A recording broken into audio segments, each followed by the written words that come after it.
I was driving down the road and I was like, oh, why has someone left like some tyres, car tyres in the road, like black car tyres? And as I approached, I was like, oh God, that's not tyres, that's a bear. So I had to like slow down and swerve out of the way a little bit. Yeah, there's this black bear, just foraging around, looking for food. No one else around.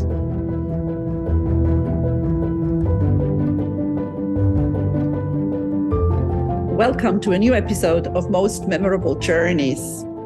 My guest today is a fellow traveler, and I have been his guest on his podcast, Winging It, recently, and I liked talking to him. I think we have a lot in common, and I am quite happy to have him on the other side of the table today, as we say, talking about all this traveling that we do, not together, but a lot of it.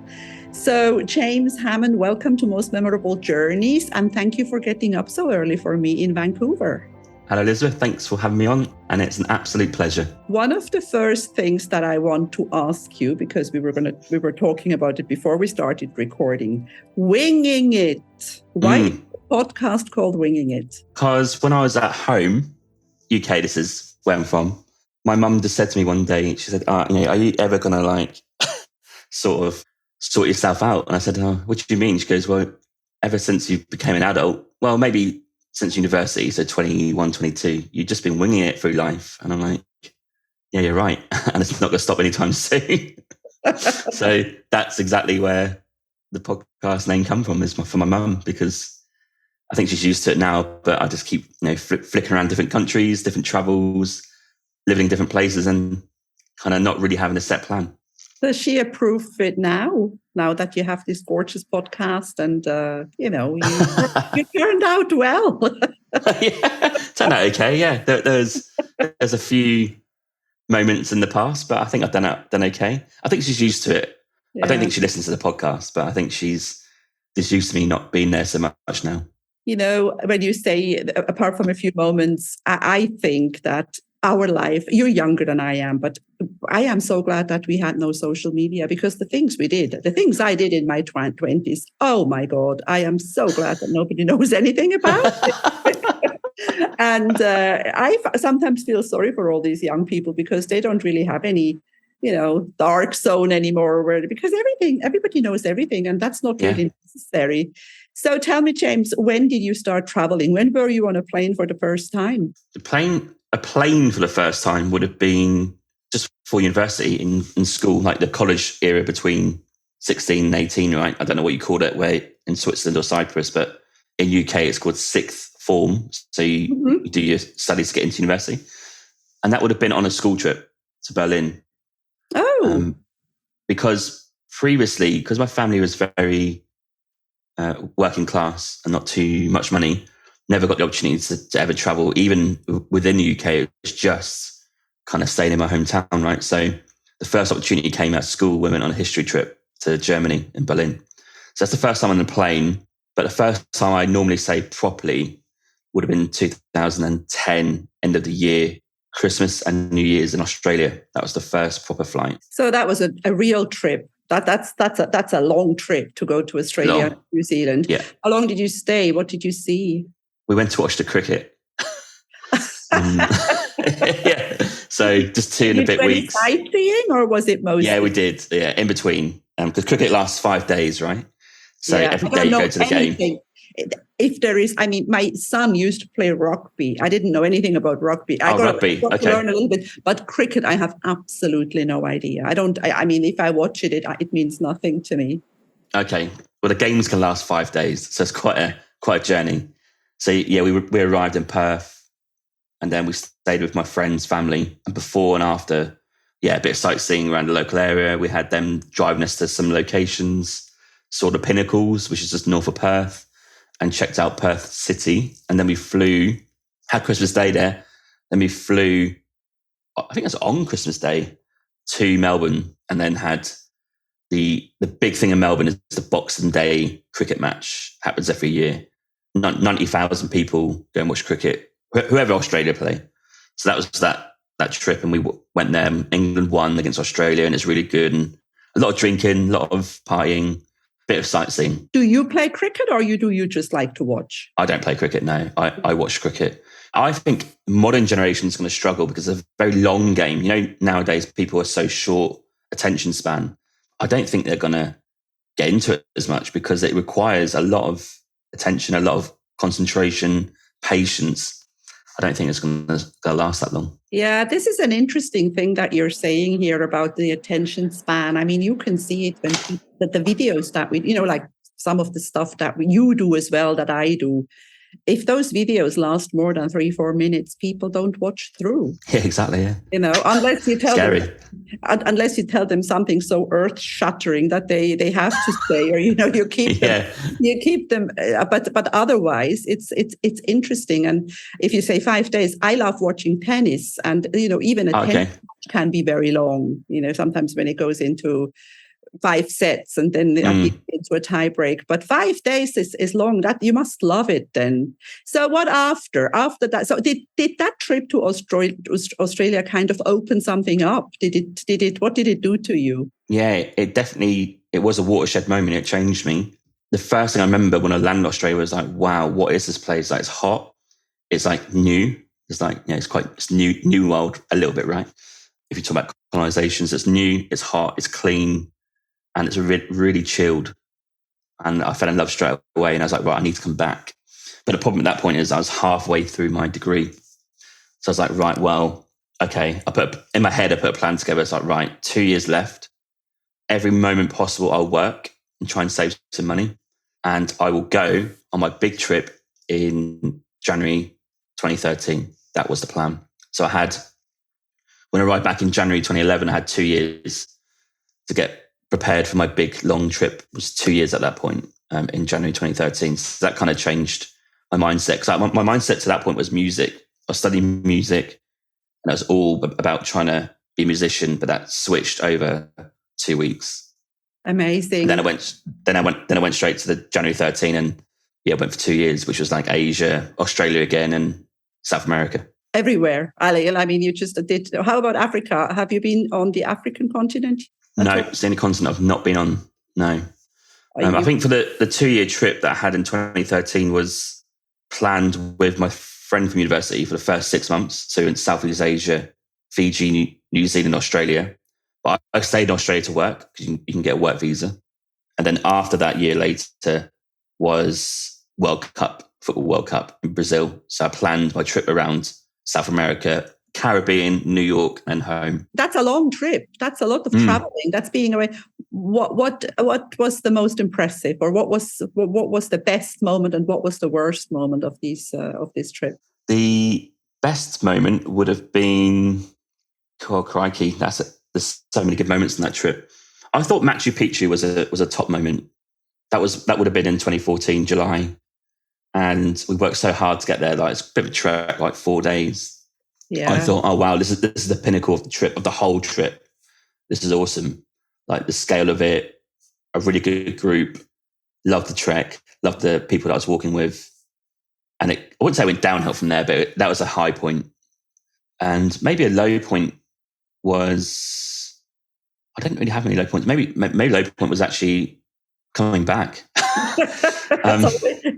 It's so funny that you're saying that, because I used to be a tour guide. I was traveling with groups, so I was like sometimes going for 3 weeks, and in those 3 weeks I was the most important person in that group. I was the center of all the attention, and I used to obviously enjoy that. It was hard work, but I enjoyed. But then sometimes I was sitting in the train home from the airport, from Zurich airport to Lucerne, and I had a slight depression, because suddenly it was this, what do you call it, this anticlimax. Nobody cares anymore. Nobody's interested. You had experienced all these amazing things, and it takes quite a bit to digest. Yeah.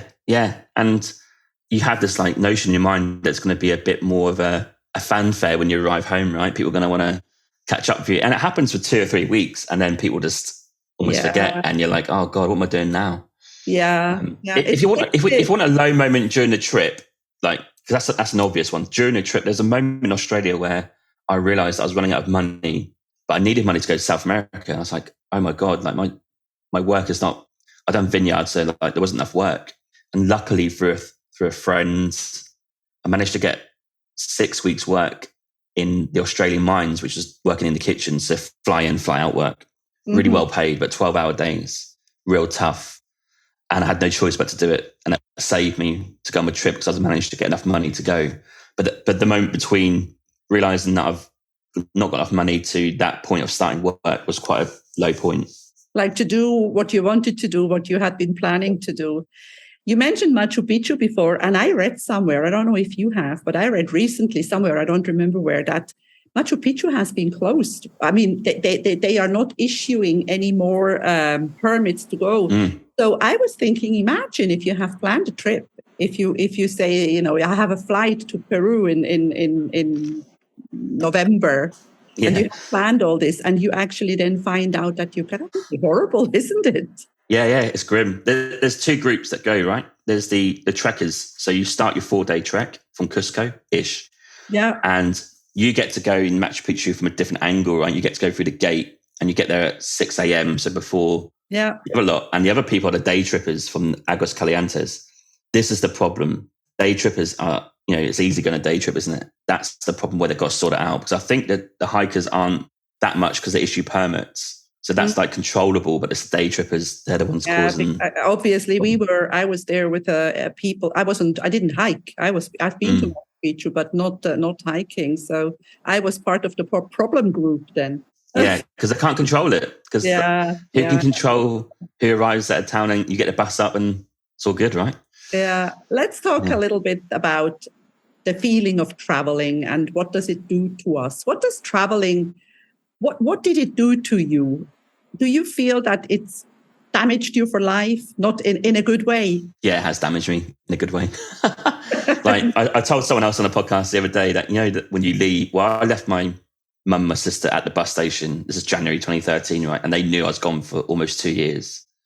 Some people might find that really hard to do. And it was a tiny bit hard, but for me, it was totally easy. Right decision. This is what I was meant to do. On the bus to London, then going to Bangkok. I was like, no, this is great. Exactly what I'm doing. Like, it felt totally right.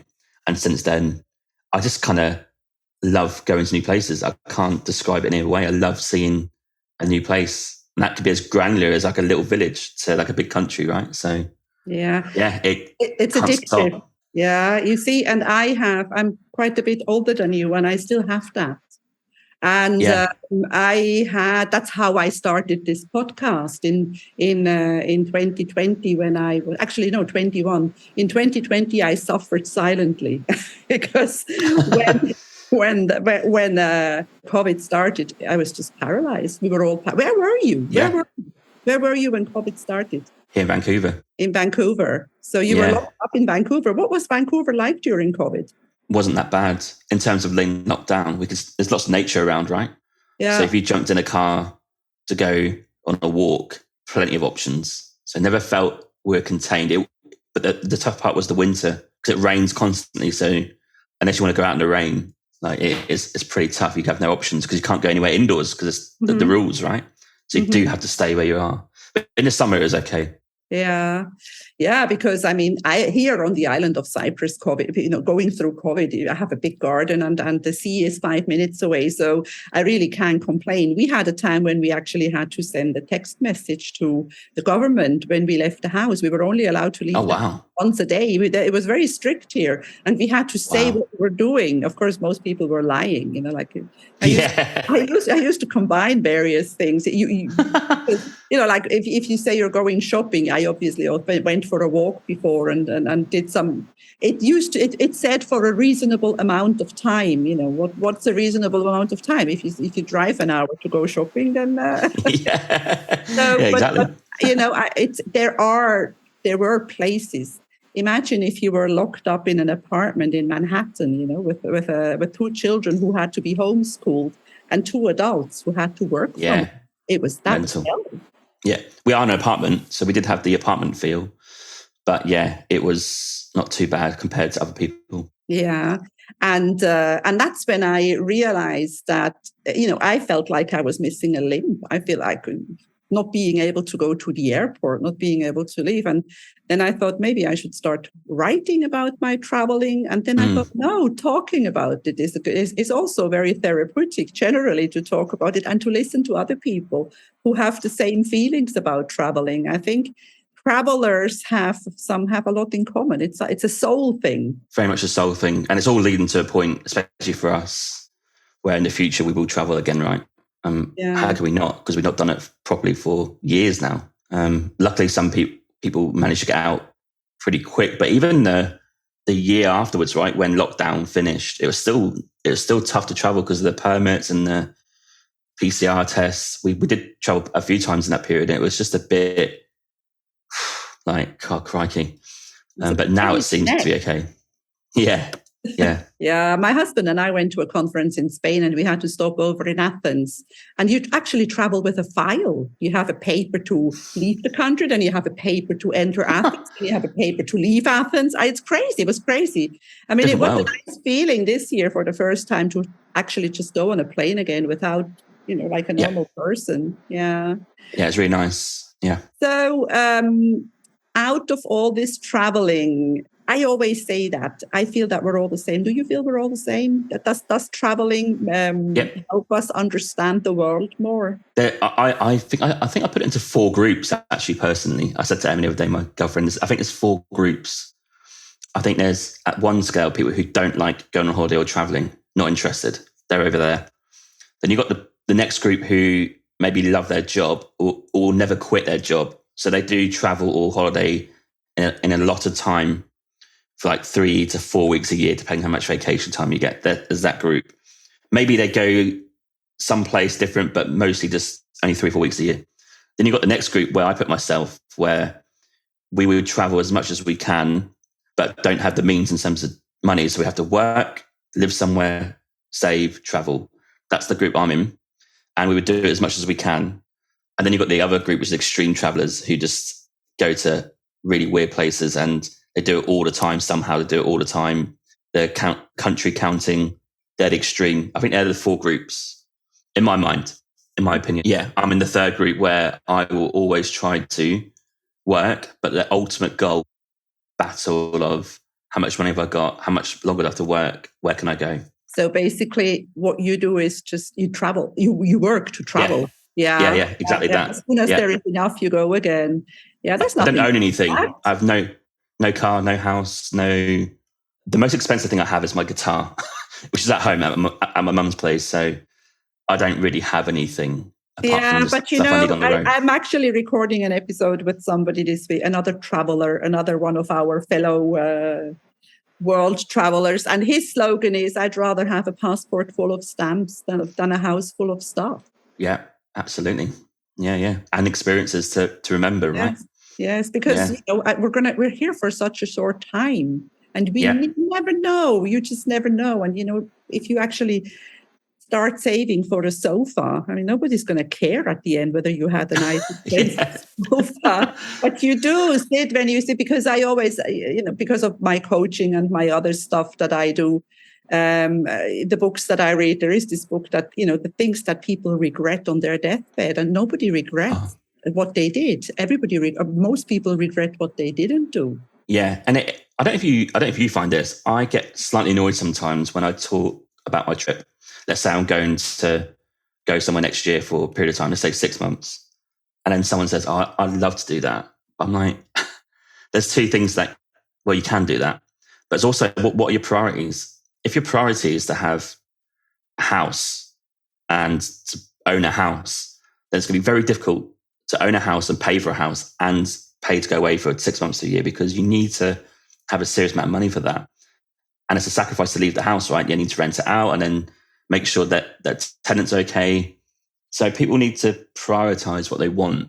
And I find that it's an empty comment sometimes, because they would never do it, because they would always want to have their job or their house. And there's different people. It takes guts. It takes a lot of guts, actually, to be different. And as you say, we don't all have to have a house, because because we have different priorities, and everything in life is about priorities. What do I really, really want? Now, I want to talk also about that fourth category that you mentioned, the country counters. Yeah. Those people actually annoy me. And oh, do they? Oh, okay. Yeah. Because I know I have been to over 100 countries, but it's because I am so old. I have lived a lot longer than other people, so it just happened. And I didn't most of the traveling that I did. I got paid for it because I was a tour guide, and then I was a conference interpreter.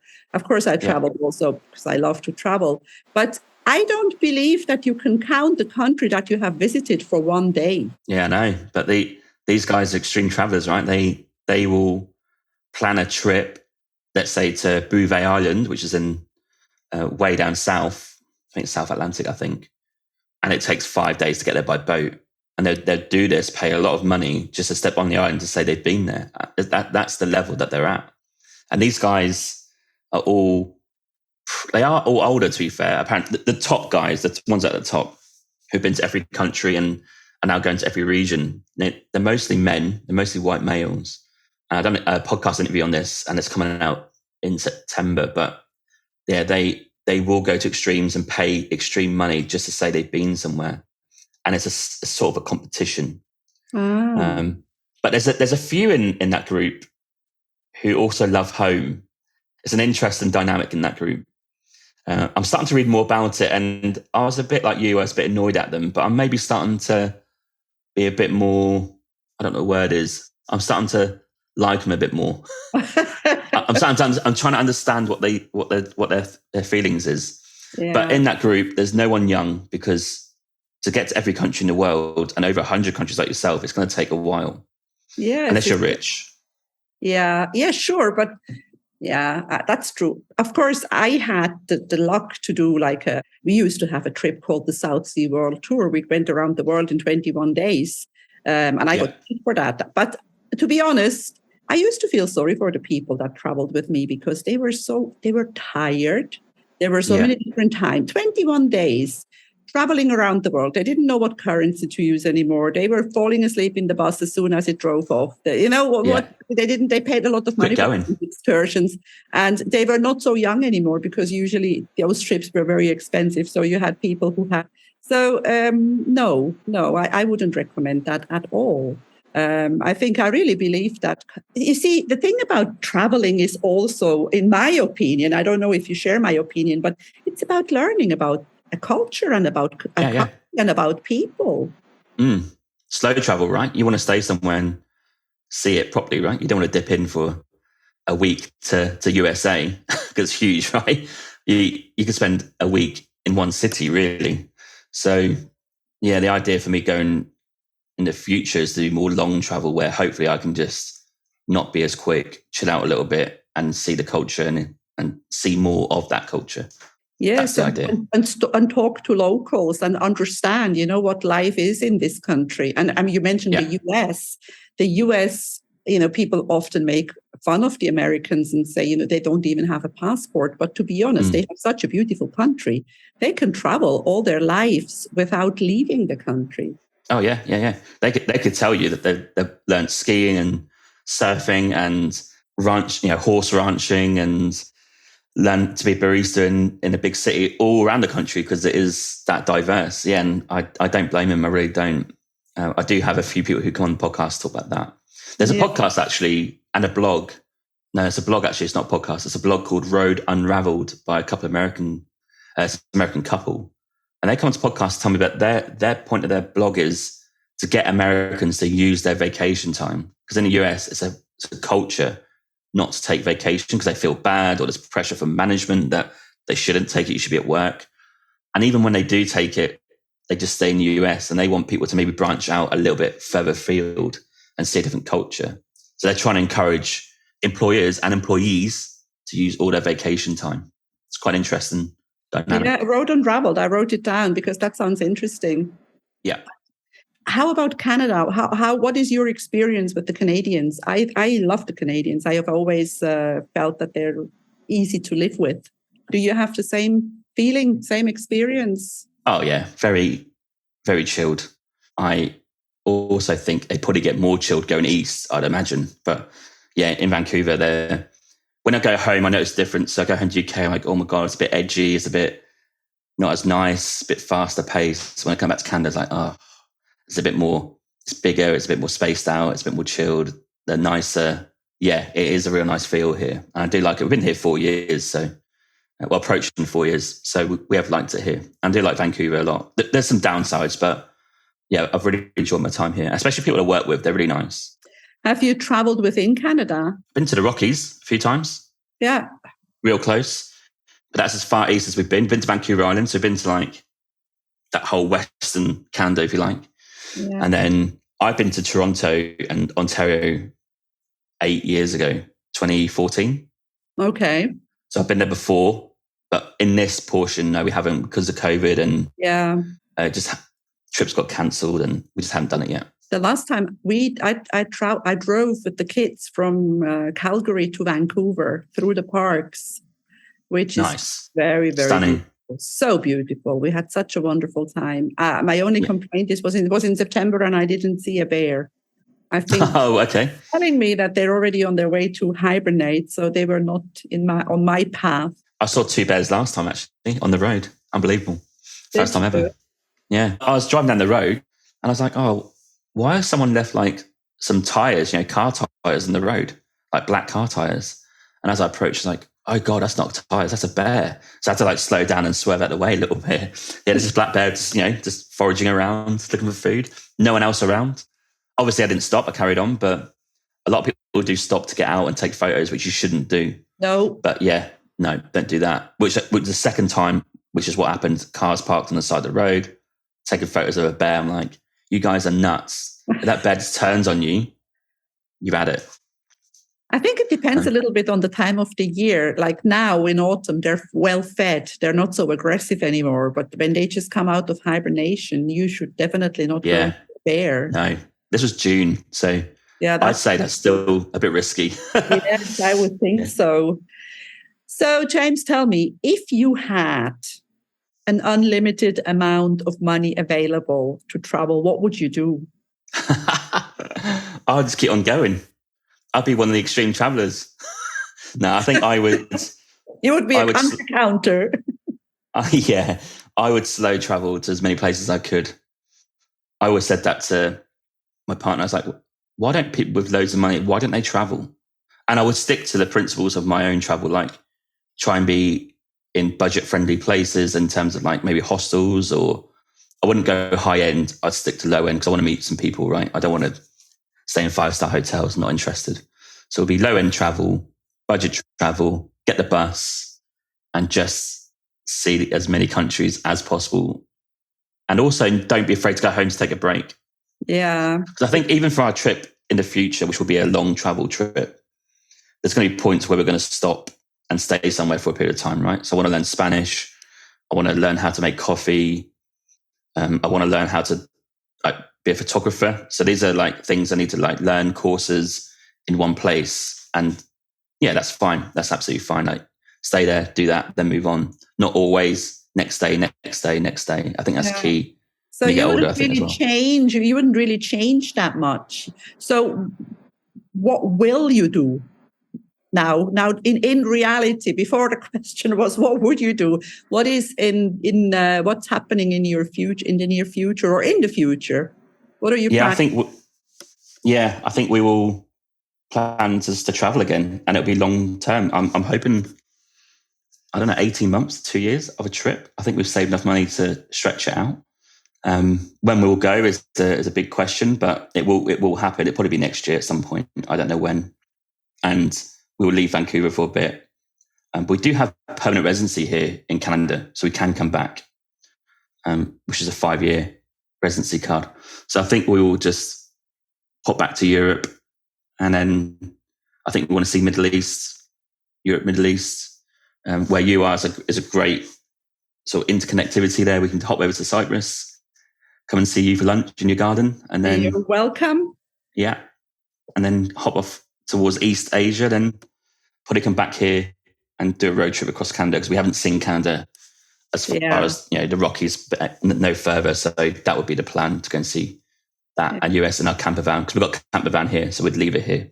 Yeah, you know, this area where I am in the Eastern Med, like from here, it's a 20 minutes flight to Lebanon, and it's a 40 minutes flight to Tel Aviv and to Cairo. And to be honest, I've been to Lebanon many times and to Egypt, but I went for the first time last year to Jordan, and I absolutely fell in love with Jordan. It is so beautiful, and there is so much to do. I mean, just sleeping in the desert in Wadi Rum is Wadi Rum, yeah. Oh my God! It's you know, if you don't, you have to do that once in your life. And I want to go back as soon as possible. I haven't realized, and you find out things sometimes much later, but definitely worth it. This is the only thing in this part of the world is the politics. You know, Of course. And it's such a shame. It's so unnecessary. I always say this area where I live, Turkey, Greece, Cyprus, Syria, if there was no politics and no religion, they're all the same people. They have this huge feeling for hospitality. Yes. You know, the way they feed you, the cooking, the beautiful food.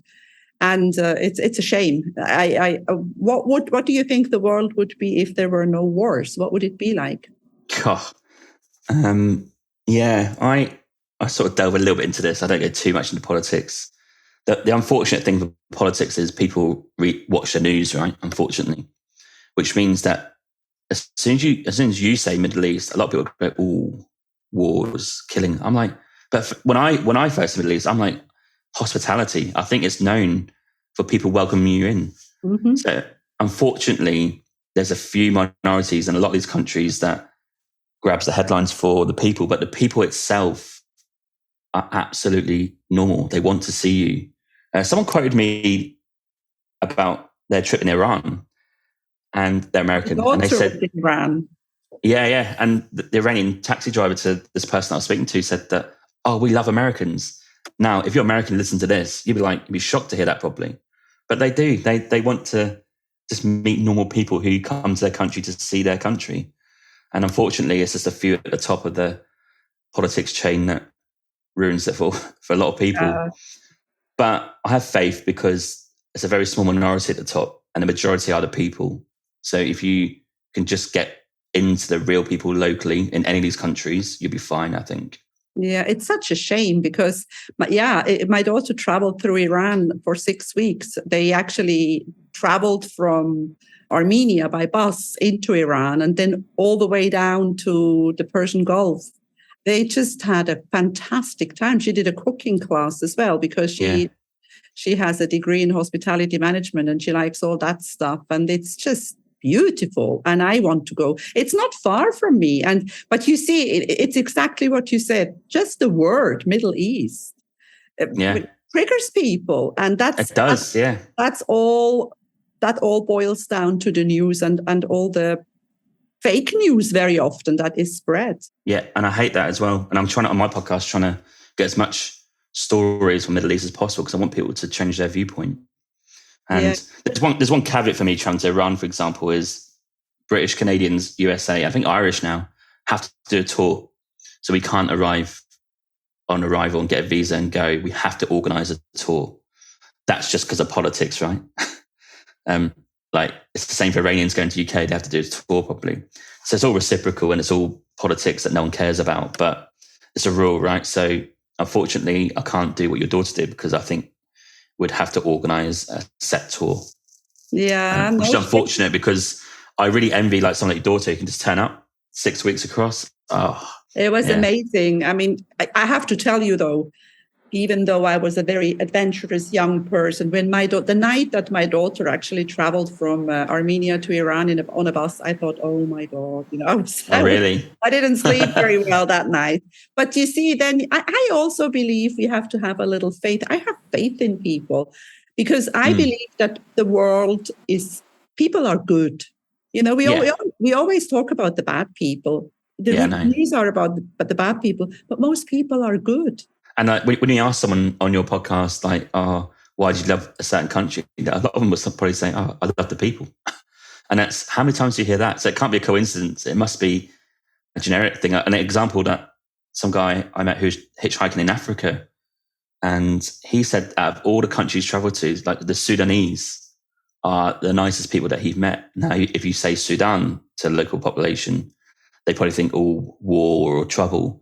But he said as soon as across the border guy invited him in for lunch and gave him lunch. Uh-huh. Why his visa was getting processed. Like, it's just stuff like that you'll never hear about. So you have to go and experience it yourself. Yeah, I think and that's why we are not just doing this for fun. I'm sure you have the same. I'm doing this because I want to get people closer. Because as I always say, I believe I have traveled to so many places, and what I have learned is that we are all the same. And do you ever analyze the podcast genres, right? So the most popular podcast genres, for example, going not off topic here, it is on topic. The most popular ones are news, like true crime, I think education. They're the top three. Now, 2 out of 3 of those are bad because news is probably going to be something controversial and something to talk about. True crime is about someone killing someone. People love, unfortunately, a lot of people love sort of like negative vibe. Yes. Whereas travel is low down because it's all pretty much positive about why somewhere's good to go to. Yes. So I want to change it. I want to try and help the travel podcasters like yourself be more listenable and get up the charts, right? Because we need to spread positive words. Absolutely Definitely. True. I mean, this is so important to change the world, to change the view of the world, because and not have this feeling that you go just to hear a certain, like you say, Sudan or Middle East or I don't know what. They are beautiful places filled with beautiful people, beautiful food, and especially Middle East. The first thing that comes to my mind is food. Oh yeah, that's number 2. Hospitality, food. Yes, exactly. Yeah. And I have also learned one thing. When you're nice to people, people are nice to you. Yeah, if you're invested in their culture, right, and you learn a few words in their language, and that can go a long way. Absolutely. James, we're coming to the end. What are your last words to this travel podcast business? Or for what is your advice for somebody who wants to start traveling? Somebody who wants to do what you do, work to travel. Yeah, I think start small. So if you're not traveled before, maybe travel to, I don't know, another state or a country that's really close and just dip your toes in for a little bit. Maybe do a short trip, see how you like it.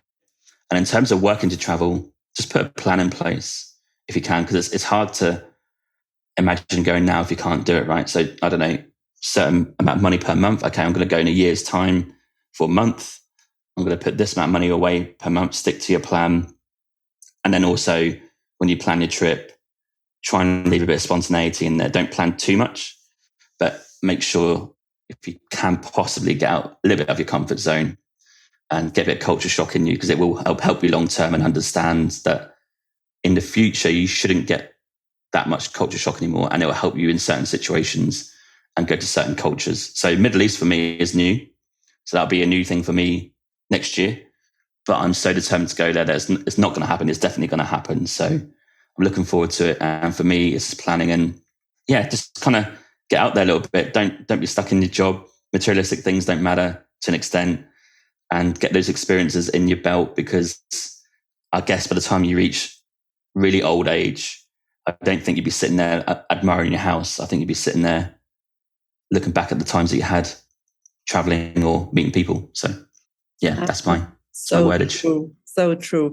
And yes, lunch is waiting in my garden when you are in my area. I would love to have you in Cyprus. Come visit. And Cyprus is also a good hub. You can come and go if you want to visit those places, or just you couldn't, for example, travel from Israel to Lebanon. You would have to come back to, there are no connections. So you will have to come back to a neutral place. Yeah. And also politics again, unfortunately, for Middle East, right? I was thinking about the geography of Europe and Middle East. My ideal would be Turkey through to Iran, right? Mm-hmm. But then I thought, well, if you go to Iran and all these other places before Israel, you're going to get questioned at the border. Yeah. It's pretty standard. So people say go to Israel first because there's no stamp on your passport. Mm-hmm. So now I'm thinking, well, if I just come Turkey to Cyprus, and then just hop over to Israel and start that way, it might be just a little bit easier, unfortunately. But that's just the way it is at the minute. Well, it's all about planning, isn't it? And I think this is what we do. So thank you so much, James, for being on Most Memorable Journeys and for taking the time to speak to me. No, it's been an absolute pleasure. I loved coming on and I can't wait to hear it back. If you enjoy my podcast, please like, share, and subscribe to my channel. You will find all the information in the show notes.